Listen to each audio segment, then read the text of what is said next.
اللہ کہتا ہے ہم یہ نہیں دیں گے جہنم میں، کتنا بڑا عذاب کیوں نہ ہو، لیکن وہ عذاب پرماننٹ ہے تو پھر عذاب میں تھوڑی سی تخفیف محسوس کرے گا، وہ جلنے کو چھوں لیکن جہنم میں نہ جلتا ہوں، اب جل کے عادی تو نہیں، عادی نہیں، ہم بدلا دیں گے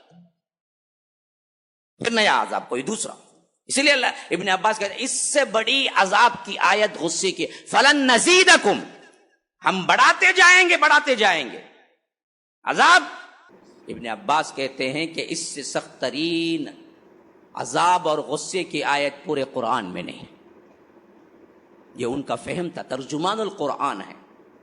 اللہ کے رسول صلی اللہ علیہ وسلم نے ان کے لیے دعا کی تھی کہ اے اللہ ان کو فہم قرآن عطا کر، اسی لحاظ سے ابن عباس کا یہ قول بہت اہمیت والا ہے رضی اللہ عنہ۔ اس سے بڑی سخت ترین آیت، غصے والی آیت پورے قرآن میں کوئی نہیں۔ کیا ہے؟ ہاں، فذوقوا، کہا جائے گا عذاب کا مزہ چکھو، فلن نزیدکم، اب تمہارے اوپر زیادتی ہوتی رہے گی الا عذابا، کس کی؟ سوائے عذاب کے، اس کے علاوہ کچھ نہیں، اس کے علاوہ کچھ نہیں۔ کیا مطلب یہ ہوا کہ جیسے ہی عذاب اس کے لیے پرانا ہوگا اللہ کوئی نیا عذاب تبدیل کر دے گا۔ کیوں؟ پرانا ہوا تو تھوڑا کم ہو جائے گا نا جی، ہاں، مشکلیں اتنی پڑی کہ آسان ہو گئی، شاعر نے برابر کہا۔ ایک انسان کو دیکھیے، پہلی مصیبت آتی پریشان ہوتا ہونے، اسی طرح دوسری آتی کم پریشان ہوتا، تیسری آتی اس سے بھی کم، اس کے بعد مشکل ہی میں زندگی گزرنے لگتی تو اسی زندگی کو وہ آسان بنا لیتا۔ کیا کرنا بھائی؟ ہاں، پہلے معلوم ہوا بیماری، اٹیک ہوئی، وہاں سے پریشانی شروع ہوتی، ہاں، گردے چلے گئے، اس سے بڑی پریشانی، پھر ڈائلیسس پہ رہنا، اللہ اس سے بڑی ایک ڈائلیسس میں مر جاؤں گا دیکھتا 10 سال جی لیتا، کیوں؟ ڈائلیسس پہ ڈائلیسس ہو رہے ہیں، اب کیا کریں گے، زندگی وہ بن گئی، اس کے علاوہ کوئی زندگی ہے نہیں اس کی۔ پہلے صحت مند سے یہ گردے فیلئر انسان کو موازنہ کرو تو صحت مند انسان سوچے گا ارے یہ آ گیا تو پھر ایک دن کی مہلت نہیں ہوگی، شاید اتنی شدید اس کے اندر درد، لیکن جب وہ آتا ہے سنبھالنا شروع کرتا ہے، پھر تو کوئی ایسے بھی ہیں جو 25 سال سے بھی ڈائلیسس کر کے جی رہے ہیں، زندگی لگی ہوئی ہے، کھاتا پیتا بھی ہے، ڈائلیسس کو جاتا ہے، جیسے ہم کیا ہیں ٹوائلٹ کو جا کے آتے ہیں ویسے جا کے آ جاتا ہے، پھر نارمل زندگی، کھاتا بھی پیتا بھی ہے زندگی۔ کیوں؟ ایک چیز دائمی اس کے ساتھ لگی ہوئی ہے، مصیبت ہی صحیح، لیکن اس کو سہنے کے اندر ایک طاقت پیدا ہو جاتی ہے۔ اللہ کہتا ہے ہم یہ نہیں دیں گے جہنم میں، کتنا بڑا عذاب کیوں نہ ہو، لیکن وہ عذاب پرماننٹ ہے تو پھر عذاب میں تھوڑی سی تخفیف محسوس کرے گا، وہ جلنے کو چھوں لیکن جہنم میں نہ جلتا ہوں، اب جل کے عادی تو نہیں، عادی نہیں، ہم بدلا دیں گے پھر نیا عذاب کوئی دوسرا۔ اسی لیے اللہ ابن عباس کہتے ہیں اس سے بڑی عذاب کی آیت غصے کی، فلن نزیدکم، ہم بڑھاتے جائیں گے عذاب، اس عذاب میں تھوڑی سی تخفیف محسوس کرے دوسرا عذاب نیا، وہ سوچ بھی نہیں سکتا وہ نیا عذاب کون سا ہے، وہ عذاب آ جائے گا، پھر دوسرے دن، پھر تیسرے دن نیا عذاب، چوتھے دن نیا عذاب، 5ویں دن نیا عذاب، ہر دن اس کے لیے نیا ہی ہوگا وہ، فلن نزیدکم الا عذابا، عذاب کی بڑھوتری کے علاوہ کچھ نہیں بڑھے گا وہاں پر، یہ جہنم ہے۔ کیا نہیں لگتا کہ اگر ہم اس میں اللہ نہ کرے ایک لمحے کے لیے چلے گئے تو بھی پھر اس سے بڑا بدقسمت انسان اور سب سے اہم ترین شکست کھایا ہوا انسان اس کے سوا کوئی نہیں ہوگا، تو بچنا چاہیے۔ کیسے بچیں گے جی؟ کیسے بچیں گے؟ جو رب نے اس کو بنایا اسی رب نے بچنے کی تدبیریں بھی دی۔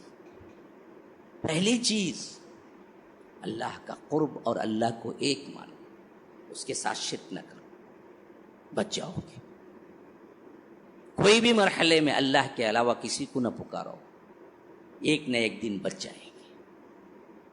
گناہ گار بھی ہو لیکن شرک نہ کیا ہو، لیکن دائمی شرک میں مرا ہو، پھر انہ من یشرک باللہ فقد حرم اللہ علیہ الجنۃ ومأواہ النار۔ جو کوئی شرک کرتا ہے ہم اس کا ٹھکانہ دراصل جہنم بناتے ہیں، اس پر جنت حرام ہوتی ہے۔ ایک اللہ کو مانو، ایک اللہ کی عبادت کرو میرے بھائیو، دائمی جہنمی تو نہیں بن سکتے، اس سے محفوظ ہو جاؤ گے۔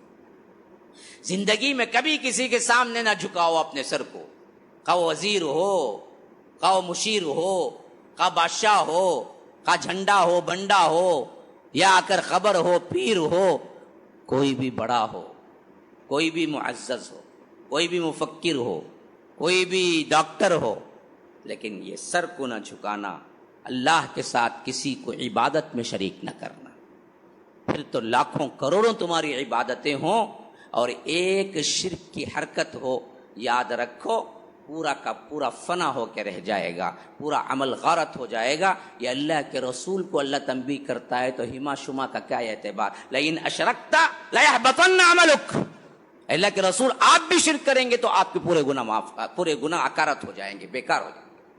اللہ کے رسول کو، ہم کہاں جی، اللہ کے رسول کو خطاب ہے یہاں پر، لیکن اشرکت، تو شرک نہ کرو، جہنم کی دائمی حیثیت سے تو کیا ہو جائیں گے، بچ جائیں گے۔ دوسرے وہ اعمال جن کے اعتبار سے اللہ تبارک و تعالی نے فرمایا کہ جہنم ان کا ٹھکانہ ہے، وَمَن يَقْتُلْ مُؤْمِنًا مُتَعَمِّدًا فَجَزَاؤُهُ جَهَنَّمُ خَالِدًا فِيهَا، جو کوئی مسلمان کو قتل کرتا ہے عمدن، اللہ تبارک و تعالی اس کو دائمی جہنم میں ڈال دیتا ہے۔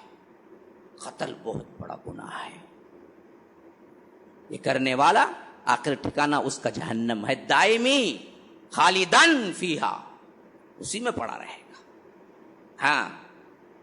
اسی طرح نافرمانی پہ کمر بستہ رہ کر زندگی گزارنے والے، ان الذین توفاہم الملائکۃ ظالمی انفسہم قالوا فیم کنتم قالوا کنا مستضعفین فی الارض قالوا الم تکن ارض اللہ واسعۃ فتہاجروا فیہا فاولئک مأواہم جہنم۔ جو لوگ اللہ تبارک و تعالی کی زمین بہت وسیع ہے اور اس زمین کو چھوڑ کے نہیں جاتے ہیں جہاں عبادتیں نہیں کر سکتے، ہجرت نہیں کرتے اور پڑے رہتے ہیں اللہ کی نافرمانی میں، کفرستان ہی کے اندر، تو اللہ کہتا ہے جب فرشتے جان نکالنے کے لیے آتے ہیں پوچھتے ہیں فیما کنتم، کس حالت میں تھے، کیوں عمل نہیں کیا؟ کہتے ہیں کہ ہم مستضعفین تھے، ہم تو مجبور تھے، کمزور تھے، ہم کیا کرتے؟ تو اللہ آخری میں کہتا ہے کہ مأواہم جہنم، ایسے لوگوں کا ٹھکانہ جہنم ہے۔ دیکھو ہماری حالت بھی کہیں اس میں نہ آ جائے۔ ہندوستان میں ایک ایسی جگہ تو بناؤ جہاں پر آپ مکمل عمل کر سکیں اسلام کا، مل جل کے ایک اپنی کیا ہے کمیونٹی تو بناؤ، جد و جہد تو کرو اس سلسلے میں، تاکہ فرشتہ پوچھے جان نکالتے وقت کس حالت میں ہو تو کہیں کہ اے اللہ ہم تیری عبادت ہی میں لگے ہوئے تھے، تیرے دین کو پھیلانے ہی میں لگے ہوئے تھے۔ یہ نہ کہیں کہ ہم تو مستضعفین تھے، ہم کو لاچار تھے، ہم کیا کر سکتے تھے، سود کا نظام تھا سود کھا رہے تھے، حرام کا نظام تھا حرام کھا رہے تھے۔ سود کس کے دل میں، کس کے گھر میں نہیں ہے آج، کس کے کھانے میں نہیں ہے سود؟ اس نظام کے خلاف کچھ کیا ہی نہیں، جیسے تھا ویسے ہی گزار رہے تھے اللہ۔ حتیٰ کہ ہمارے ذبیحے بھی حلال ہیں یا حرام ہے سمجھ نہیں آتا ہمیں، کیونکہ نہ کاٹنے والوں کو اللہ رسول کا نام معلوم ہے، نہ ذبح کرنے والے کو پتا ہے کہ توحید کیا ہے۔ ہاتھ میں اتنی بڑی کالی دوڑی ہے، اتنی بڑی لمبی موٹی تعویذ ہے، وہ ذبح کر رہا ہے اللہ اکبر اللہ اکبر، اور ہمیں بھی مزے لے لے کے کھا رہے ہیں، مرغی کھا رہے ہیں، فلاں کھا رہے ہیں۔ ذبح کون کیا؟ مسائل بہت اہم ترین ہے، اگر میں لگا دوں آپ کو کچھ باتیں اس کے ساتھ، اس واسطے میں اس پہ کھل کے نہیں گفتگو کر رہا ہوں، عمل مشکل ہو جائے گا۔ میں نہیں کہہ رہا ہوں کہ ان کے ذبیحے حرام ہو گئے پورے، لیکن سوچ کو تو دیکھو، اسی نظام میں تو پلے بڑے ہیں نا جی، یہی کھاتے ہیں، یہی رہتے ہیں، اسی سانس لیتے ہیں، یہی زندگی ہے، کوشش تو کی کچھ بدلانے کی۔ ایسے لوگوں کا ٹھکانہ کیا ہے؟ مأواہم جہنم۔ اس لیے مفسرین کہتے ہیں مأوا اگر آ گیا کہیں تو اس کا مطلب ہے کہ دائمی جہنم میں رہیں گے۔ جو لوگ نظام باطل کو قبول کر لیتے ہیں اور اس نظام میں آپ آرام کے ساتھ زندگی گزارتے ہیں، تو پھر فرشتے موت کو نکالتے وقت ہی، یعنی نزع کی کیفیت ہی میں تم سے پوچھیں گے کس حال میں تھے جی، کیوں کوشش نہیں کی، کیوں نہیں تبدیل کیے، کیوں اپنی زندگی کو ایک اسلامک سوسائٹی کے اندر نہیں لائے، کیوں عمل نہیں کیے؟ اگر وہ یہ اعتراض کرتے ہیں کہ ہم کو وقت نہیں ملا، ہم مستضعفین تھے، ہم کمزور تھے، ہم کیا کریں، تو یہ مانی جائے گی؟ نہیں مانی جائے گی۔ فرشتے کہیں گے ماواہم جہنم، اس کا ٹھکانہ جہنم ہے، ڈالو اسے جہنم ہے، وساعت مصیرہ، بہت برا ٹھکانہ ہے۔ تو یہ چیزیں کیا ہیں؟ ڈائریکٹ جہنم میں ڈالی جائے گی۔ یہ تھی آج کی ویڈیو کیسی لگی؟ ویڈیو کو لائک کریں، چینل پہ نئے ہیں تو چینل کو سبسکرائب کریں۔ ملتے ہیں اگلی ویڈیو میں۔ السلام علیکم ورحمۃ اللہ وبرکاتہ۔